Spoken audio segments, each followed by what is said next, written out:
August 4, 2014. At Gym Marbella in Marbella, Spain, an assassin busts through the door and shoots boxer Jamie Moore twice in the leg. 1.5 years later, in February 2016, an organized armed attack took place in broad daylight at the Regency Hotel in Whitehall, Dublin, in front of cameras. This is how Ireland's bloodiest gang war began. The 2014 attack at Gym Marbella is shrouded in mystery. Professional boxer Jamie Moore was training Matthew Macklin, a co-founder of Gym Marbella, together with Daniel Kinahan. The assassin shot Moore in a case of mistaken identity. The boxer survived, but whom was he mistaken for? Depending on the sources, the bullets were intended for either Gary Hirth or Daniel Kinahan. But 2015 shed some light on this event. In the beginning, Gary Hutch and Daniel Kinahan were very close. However, after living in Spain for 8 years after fleeing Dublin, Gary, the Kinahan family, believed he was acting as an informant for the Spanish police. On top of that, he attempted to take the life of a Kinahan family member. The Kinahans wanted blood. They wanted Gary's blood. Jerry promised Daniel Kinahan he would offer them the life of a Hutch family member in a punishment shooting.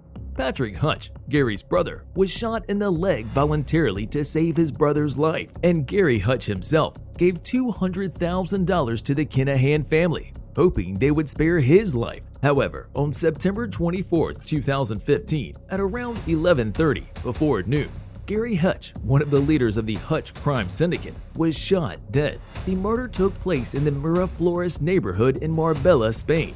Gary was unarmed, and he reportedly pleaded with the assassin to spare his life. Thus, the nephew of Jerry the Monk Hutch, the leader of the Hutch crime syndicate, lost an important member of his family. The Dublin underworld was boiling a pressure cooker that's about to burst any minute.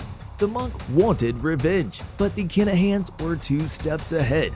Just as the Hutch family was devising a plan to exact their revenge, the Kinahans, led by Christy Kinahan, a man with a $5 million bounty on his head, organized the stabbing of Derek Hutch 2 weeks after the death of Gary. He was serving in Mountjoy prison when one of these cellmates attacked him with a knife, hoping to get the $10,000 bounty placed on his life by Christy Kinahan. A few months of peace and quiet only muddied the water. The Kinahans were restless. After the stabbing, Darren Kearns, a close confidant of the Hutches, was shot. The killing took place as he and his wife were exiting the Phoenix Chinese restaurant. The reason for his death? The Kinahans believed he attempted to take the lives of several Kinahan gang members. Where are the Irish police during all of this? Nowhere to be found. By October 2021, no one was charged with the murder of Kearns. This inability of the Irish police force to deal with the gang activity paved the way for the bloodiest year in the Hutch-Kinahan gang war. In 2016, 10 people out of the 18 total were murdered. 6 of the 10 murders took place in the first 6 months of the year. The Kinahans lost 2 prominent members. 2 innocent people were killed, and 1 real IRA officer was murdered too. The Hutches took on most of the losses, with 6 of their members being exterminated in 1 year. But they started 2016 strong. The Regency Hotel attack that took place on February 5, 2016 at Whitehall, Dublin, was one of the crazies in the entire war. The Hutches could finally exact their revenge. Someone informed them that Daniel Kinahan would be attending the weigh-in for the WBO boxing match, just as professional boxers Jamie Cavanaugh and Antonio J. Bento were getting ready for the weigh-in before the match for the European lightweight title. 4 members of the Hutch family were getting ready for the attack outside. The CCTV cameras picked up 4 attackers. 2 of them were dressed in uniforms of the Garda Emergency Response Units, carrying AK-47s. There was also the man with the flat cap. And then there was the attacker, who was male, dressed in women's clothing, wearing makeup and a wig. They entered the building midday, shot and killed David Byrne, a valuable associate of the Kinahan family, and injured 2 innocent bystanders. In the chaos, the 4 accomplices managed to escape unnoticed. However, the cameras caught them boarding a Ford Transit and leaving the scene of the crime. Trying to find the van, officers chased the vehicle, But when they found it, it was already too late. The 4 members had burned it down, leaving nothing but ashes inside. But wait, why didn't they kill Daniel Kinahan, the son of Christy Kinahan? Well, in a stroke of luck, Daniel left the Regency Hotel a few minutes earlier, and they never even called him. The public was outraged that something like this could happen right under the police's nose. So the police force was sort of forced to imprison Patrick Hutch, the brother of Gary Hutch, and convict him of attempted murder and illegal possession of firearms. The trial was set for February 2019, but it never took place.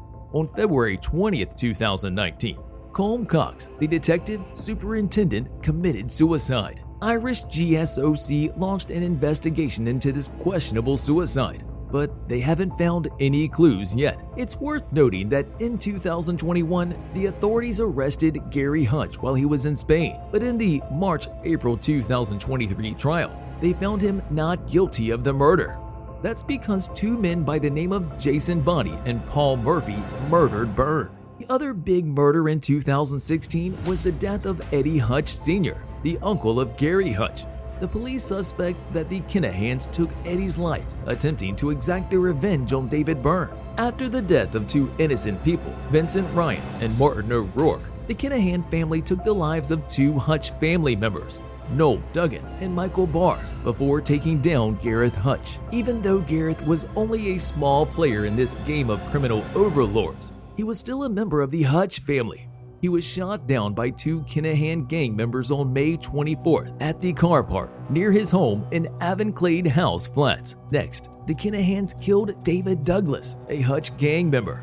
Then followed the death of Trevor O'Neill, who wasn't affiliated with any of these gangs. That year ended, and the Irish people were outraged. The police seemed to be resting on their laurels. Thankfully, on April 4th, the DOCB and the GERU arrested 3 confidants of the Kinahan family, one of whom was believed to be a paid killer brought into Ireland by the Kinahan family. The other 2 members they caught in Blakestone Road in Sealansila were a 58-year-old man and a gang member around 30 years old. That same year, the Kinahans attempted to take the lives of James Mago Gately, a very close friend of Gary Hutch. After the first attempt on his life, he was hiding in Belfast and Newry. Then, on May 10th, while pumping gas in his red Mondeo, Alexis pulled up right next to the Mondeo and shot him 5 times. The 4 bullets hit the bulletproof vest, but the 5th one landed in his chin, immediately hospitalizing Gately.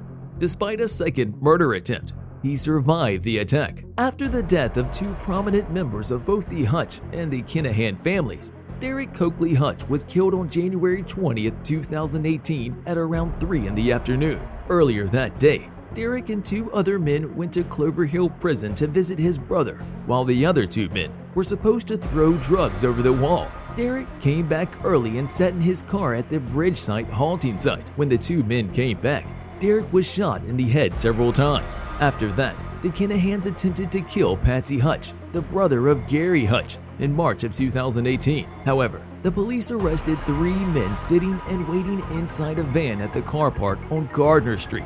The last member to lose his life in this Irish gang war was Eric Fowler in 2018, and he was a member of the Kinahan family. Seeing how the feud is still active, we don't think it will end there, since the attempted murder of Lee Boylan, a confidant of the Kinahans in March of 2019, the gangs have remained silent, but the police are actively trying to end the war and bring safety to Dublin streets. Bye for now.